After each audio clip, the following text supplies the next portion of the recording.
ভারত বাংলাদেশের অন্যতম গুরুত্বপূর্ণ স্থলবন্দর আখাউড়া, কিন্তু রাজনৈতিক ও বাণিজ্যিক টানাপোড়েন, আমদানি নিষেধাজ্ঞা আর ভিসা জটিলতায় গেল অর্থবছরে কমেছে আমদানি, যাত্রী পারাপার এবং সরকারের রাজস্ব আয়। যদিও সম্প্রতি ভারতের আগরতলায় অনুষ্ঠিত দ্বিপাক্ষিক বৈঠকের পর বাণিজ্য স্বাভাবিক হওয়ার আশা দেখছেন ব্যবসায়ীরা। সিলন টি রপ্তানিতে শীর্ষে।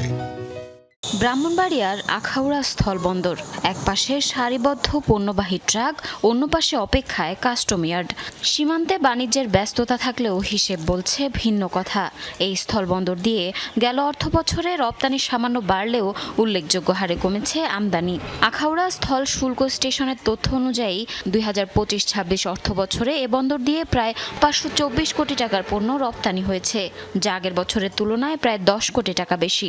তবে একই সময়ে ভারত থেকে আমদানি নেমে এসেছে 177 মেট্রিক টনে। এতে আমদানি রাজস্ব কমে দাঁড়িয়েছে মাত্র 71 লাখে, যেখানে আগের অর্থবছরে ছিল 4 কোটি 16 লাখ টাকার বেশি।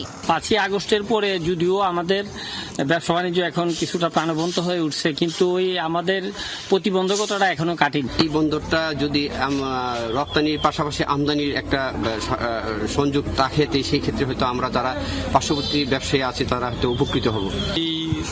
ব্যবসায়ীরা বলছেন, বাংলাদেশি কয়েকটি পণ্যের ওপর ভারতের আমদানি নিষেধাজ্ঞা, ভিসা জটিলতা এবং দীর্ঘদিনের বাণিজ্যিক অনিশ্চয়তার প্রভাব এখনও কাটেনি।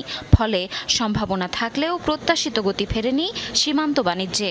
এখন ভারত সরকার আমাদের এই রফতানির 8টি পণ্যকে তারা ব্যারিয়ার দিয়ে দিয়েছিল, নিষেধাজ্ঞা দিয়েছিল যে আমরা এটা রফতানি করতে পারবো না। বছরের উপরে হয়ে গেল আমরা এই রফতানিটা নিষেধাজ্ঞায় পড়ে আছি। ভিসা জটিলতার কারণে যাত্রী পারাপার একদম মোটামুটি সীমিত ছিল। এখন ভারত বাংলাদেশ সৌহার্দ্য পণ্য একটা সমাধানে আসছে। এদিকে শুধু বাণিজ্য নয়, কমেছে যাত্রী পারাপারও। বিদায়ী অর্থবছরে আখাউড়া ইমিগ্রেশন দিয়ে ভারতে গেছেন 46,461 জন যাত্রী।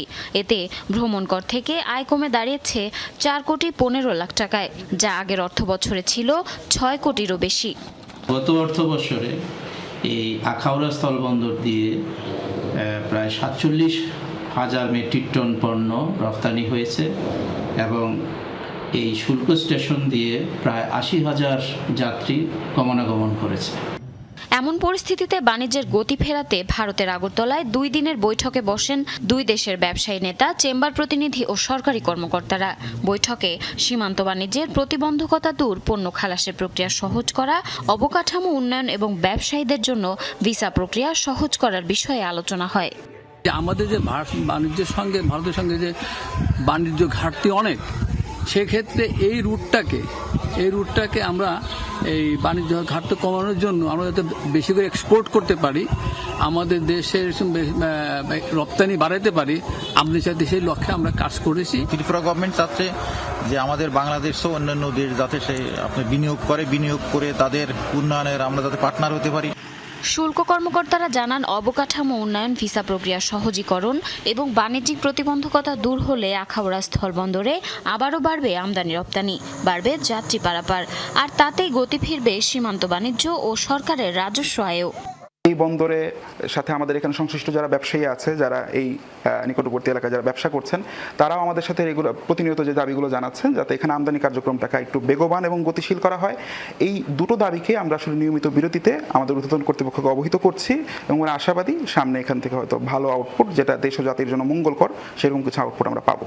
1994 সালে চালু হওয়া আখাউড়া স্থল বন্দর উত্তর পূর্ব ভারতের সাথে বাংলাদেশের অন্যতম গুরুত্বপূর্ণ রপ্তানিমুখী স্থলবন্দর। জারিন অর্নি, যমুনা নিউজ।